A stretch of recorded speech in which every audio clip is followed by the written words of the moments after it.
মাঝরাতে কুয়াশা ভরা অন্ধকারের মধ্যে খড়গ হাতে ধীরে ধীরে নিজের বাড়ি থেকে বেরিয়ে পড়েছে একটা মানুষ। শীতের সন্ধ্যায় খগেন বুড়ো নিজের বাড়ির দাওয়ায় বসে হুঁকোতে ভুরুক ভুরুক তামাক টানছে আর মাঝে মধ্যেই খ্যাক খ্যাক করে কেসেই চলেছে। একসময় এই গ্রামের অনেক বড় গুণিন ছিল খগেন বুড়ো, কিন্তু তারপর গুণিনগিরি ত্যাগ করে এই বয়সের চাপে পড়ে মানুষটা যেন কাহিল হয়ে পড়েছে। খগেন বুড়োর নাতি মাধব বাড়ির উঠোনে কয়েকটা কাঠে আগুন ধরানোর উপক্রম করছে।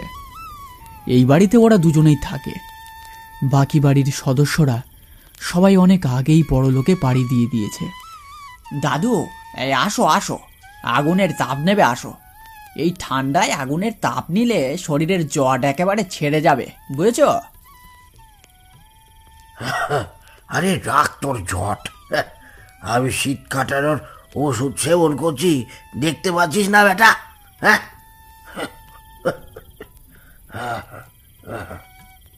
ওই ছাইপাশ খাওয়ার থেকে এই আগুনের তাপ নেওয়া অনেক ভালো। তোমায় কে বোঝাবে বলো তো দাদু? কি বোঝাবুঝির কথা হচ্ছে দাদু নাতির মধ্যে? আসর তো জমিয়ে ফেলেছো দেখছি আজকে। হ্যাঁ, এই ব্যক্তির নাম শ্যামল। মাঝে মধ্যেই সন্ধ্যের দিকে খগেন বুড়োর বাড়িতে পদার্পণ করে আড্ডা দিয়ে থাকে। আরও একজন অবশ্য থাকে, কিন্তু সে এখনো এসে পৌঁছায়নি। এই তুমি একা এলে কেন শ্যামলদা? এই নগেন কোথায়? আরে আমি ওর বাড়ির পাশ দিয়ে আসার সময় অনেকবার ডাক দিলাম, কিন্তু বেটা কোনো সাড়াই দিল না। অগত্যা আমি একাই চলে এলুম। তা ভালোই করেছ, ও বোধহয় আজকে আর আসবে না। তুই কি করে জানলি ও আজকে আসবে না? না মানে নিশ্চিত হলি কিভাবে যে আসবেই না? নিশ্চিত নই, কিন্তু দুপুরের দিকে ওকে আমি মোড়ের মাথায় এই শৈলেনের সাথে দেখেছিলাম। দুজনে সন্ধ্যায় কোথাও যাওয়ার কথা বলছিল, আমি অস্পষ্ট শুনেছিলাম, তাই নিশ্চিত নই। কার কথা হচ্ছে এত? হ্যাঁ, কার কথা হবে আবার? নগেনের। হ্যাঁ, ছেলেটা তো এখনো এলো না। কি হয়েছে বলতো? কি আর হবে দাদু, নতুন মিত্র পেয়েছে, তাই আমাদের কথা ভুলে গেছে, আর কি। বুঝেছি, তাই ভাবি কদিন ধরে ছেলেটার হাব ভাবে কেমন একটা বদল টের পাচ্ছিল। আচ্ছা, খারাপ সঙ্গে গেল না তো আবার ছেলেটা? হ্যাঁ, সে আর বলতে, সে তো সেই চোরটা শৈলেন তাঁর সাথে মিশেছে, এবার উচ্ছন্নে যাবে আর কি। সে কি রে, উচ্ছন্নে যাবে বললেই হলো? বাপ মা মোরা অনাথ ছেলেটাকে তো আমাদেরই দেখতে হবে নাকি? হ্যাঁ, শৈলেনের মতো উদ্বাস্তুর সাথে থাকলে ছেলেটা তো এমনি শেষ হয়ে যাবে। কাল তোদের সাথে নগেনের দেখা হলে আমার সাথে একবার দেখা করে যেতে বলিস তো। হ্যাঁ, এই সে নয় বলবো, কিন্তু তাতে কি আর হবে? আজ তো আমায় দেখা পেয়েও একেবারে উপেক্ষা করে চলে গেল। কে জানে কি চেপেছে ব্যাটার মাথায়। বাদ দে তো, যে যা করতে চাই করুক, অত দেখলে হবে? হ্যাঁ সেটাই। যাকে, তা তুমি কালকে যাবে তো জমিতে? হ্যাঁ, যাব, না গেলে খাবো কি? কিন্তু একটু বেলার দিকে বের হবো, বুঝলি, বড্ড শীত লাগে সকালের দিকে। তা ভালো, আমিও একটু বেলার দিকেই বের হব, কুয়াশা কাটলেই বেরিয়ে পড়বো কাল। অনেকক্ষণ ওদের মধ্যে কাজকর্মের বিষয়ে কথা চলতে থাকে। এদিকে খগেন বুড়ো বসে একমনে তামাক টানছে আর মাঝে মাঝে কিছু একটা ভেবে চলেছে।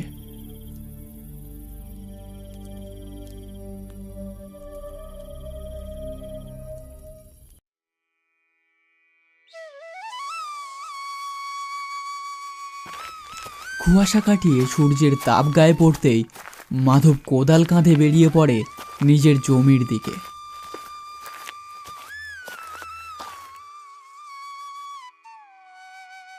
বেশ অনেকক্ষণ কোদাল চালানোর পর মাধব একটু ক্লান্ত হয়ে পড়ে। অনেকটা মাটি কেটে ফেলেছি, আর একটু কোদাল চালিয়ে বাড়ির দিকে রওনা দেব। বড্ড খিদে পাচ্ছে, সঙ্গে করে কোনো খাবারও নিয়ে আসিনি। উফ। হিরে মাধব, এখনো কাজ করছিস? আমি তো ভাবলুম তুই বাড়ি চলে গেছিস। আরে আর একটু মাটি কোপানো বাকি আছে, ওটা হয়ে গেলেই বাড়িতে চলে যাব। তা তুমি এত বেলায় এলে যে, কি ব্যাপার? আরে বেরিয়েছিলাম তো কুয়াশা কাটার কিছুক্ষণ পরেই, কিন্তু রাস্তায় আসার সময় ওই মোড়ের মাথায় নগেন আর শৈলেনের সাথে দেখা হয়ে গেল। বুঝলি, দেখি ওই শৈলেন বেটা কালো বস্ত্র ধারণ করে বসে আছে, আর নগেন তার ওই দেহরক্ষীর মতো দাঁড়িয়ে আছে। ব্যাপার কি জানতেই এত দেরি হয়ে গেল। কি বলছো হে, এ তো ভারী আজব ব্যাপার। কেন রে, তুই আসার পথে দেখিসনি ওদেরকে? আরে আমি তো আজ মোড়ের মাথা দিয়ে আসিনি, এই উল্টো দিকের বড় গাছতলার পাশ দিয়ে যে রাস্তাটা, ওই রাস্তা দিয়েই এসেছি। কি করে দেখবো? তা ভালো, বাড়ি ফেরার সময় মোড়ের মাথা দিয়ে যাস, হয়তো এখনো বসে আছে ওরা। পাগলের কীর্তি দেখতে পাবি, ভূত চেপেছে যত মাথায়। যাই রে, অনেক কাজ পড়ে আছে জমিতে। আচ্ছা।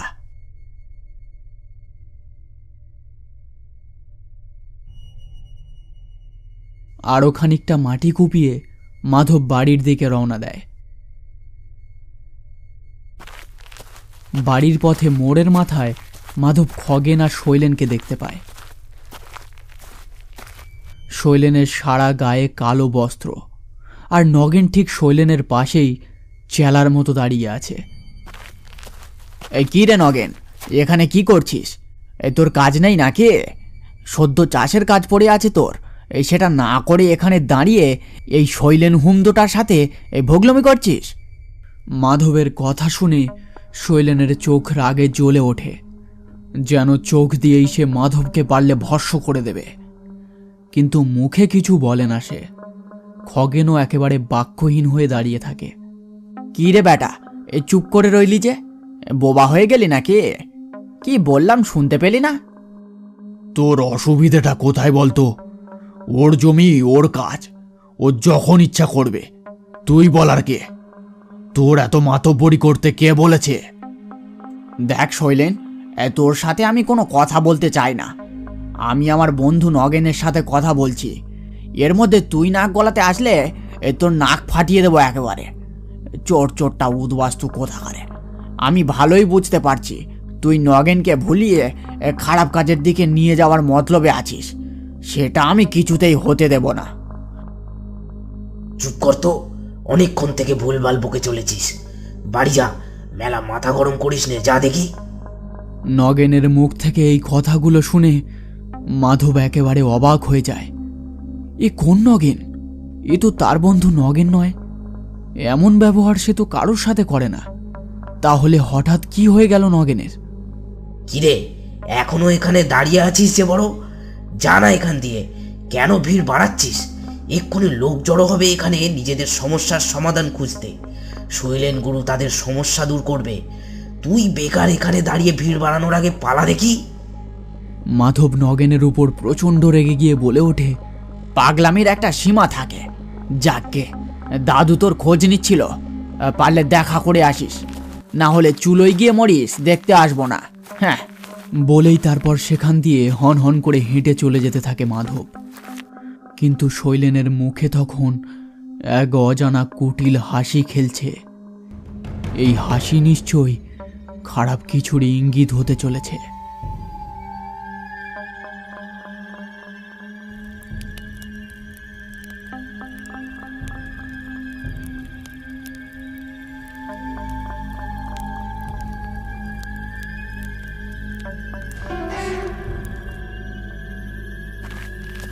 সব কাজ শেষ করে শ্যামল চলেছে মাধবের বাড়ির দিকে। অন্ধকার আর কুয়াশায় ভরা রাস্তা, তাই আছে একটা ছোট্ট টর্চ লাইট নিয়ে বেরিয়েছে। গুনগুন করে গান গাইতে গাইতে চলেছে সে।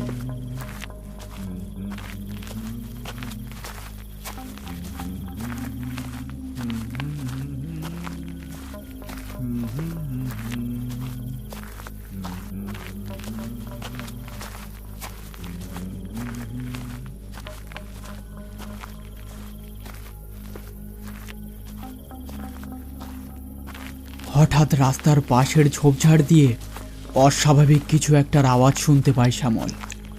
আওয়াজটা শুনে সেখানেই দাঁড়িয়ে যায় সে।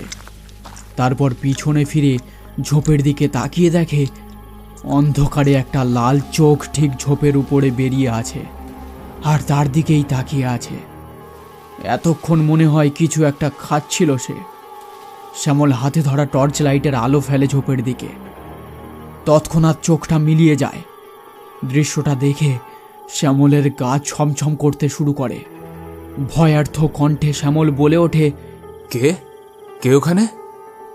আচমকা ঝোপের মধ্যে দিয়ে মুখে কাপড় বাঁধা একজন লাঠি হাতে ঝাঁপিয়ে পড়ে শ্যামলের উপর।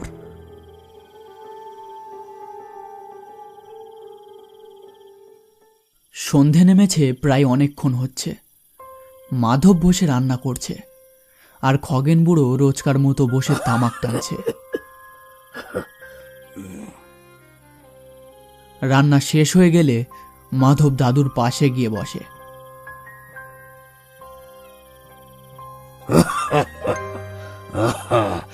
জমির কাজ কতটা এগোলো রে নরেন? হ্যাঁ, আমাকেও হাত লাগাতে হবে নাকি? না না, আমি একা করে নেব। না পারলে শ্যামলদাকেও ডেকে নেব। তোমার শরীর ভালো নেই, তোমাকে কিছু করতে হবে না। হ্যাঁ রে, শ্যামল তো এখনো এলো না। ওর আবার কি হলো? দেখো, হয়তো দেরি করে ফিরেছে জমি থেকে, তাই আসতে দেরি হচ্ছে। কে জানে কার কি হচ্ছে। নগেনেরও তো কোনো দেখা নেই। আজকে দেখা হয়েছিল তোর সাথে নগেনের? হ্যাঁ, ওই হয়েছিল। আগ বাড়িয়ে কথা বলতে গেছিলাম, তারপর তার সে কি দম্ভ। আমি খোঁজ নিচ্ছিলাম, বলিসনি ওকে? হ্যাঁ,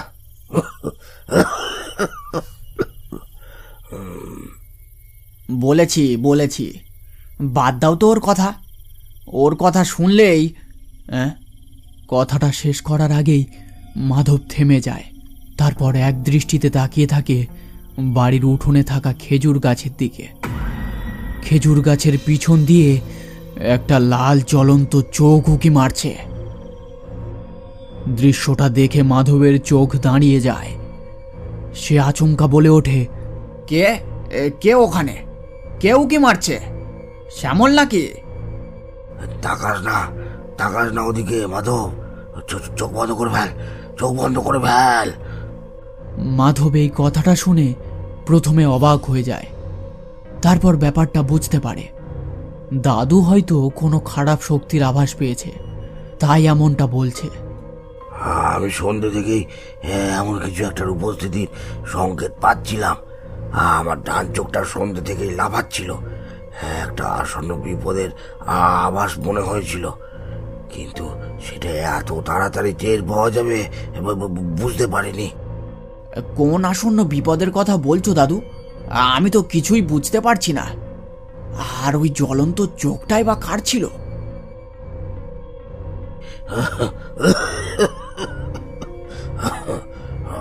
অত কিছু জানি না।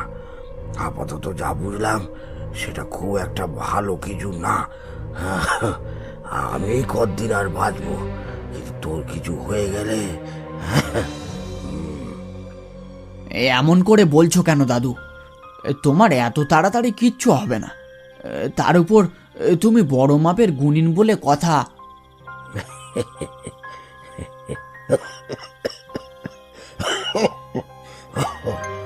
বয়সটা তো কম হলো না রে বাপ।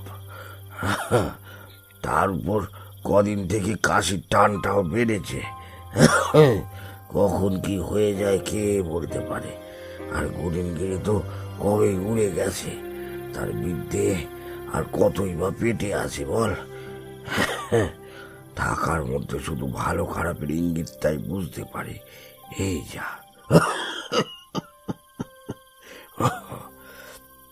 আচ্ছা দাদু, তুমি তো এই গ্রামের অনেক বড় নামকরা গুণিন ছিলে। তাহলে কি এমন হলো যে তোমায় গুণিনগিরি ছেড়ে দিতে হলো? গুণিনগিরি নিজে থেকে ছাড়া যায় না। সময়ের সাথে সাথে আয়ত্ত করা গুণিন বিদ্যা নিজে থেকেই আয়ত্তের বাইরে বেরিয়ে যায়। আমার কোনো লোভ ছিল না। আমি মানুষের বিপদ আপদে সবসময় পাশে থাকার চেষ্টা করেছি, কিন্তু কিন্তু একটা ঘটনার পর গুণের বিদ্যাটা যেন ধীরে ধীরে আমার আয়ত্তের বাইরে চলে যেতে থাকে। ঘটনাটা কি? কি হয়েছিল তোমার সাথে? না রে, আজ থাক, পরে একদিন বলবো খন। হ্যাঁ, এসব অতীতকে মনে করলে কেমন যেন গায়ে কাটা দিয়ে ওঠে আমার। ওহ, কি বিভৎসই না ছিল সেই ঘটনাগুলো। কত দুঃখ, কত কষ্টই না পেয়েছে আমার সব থেকে আপন একজন।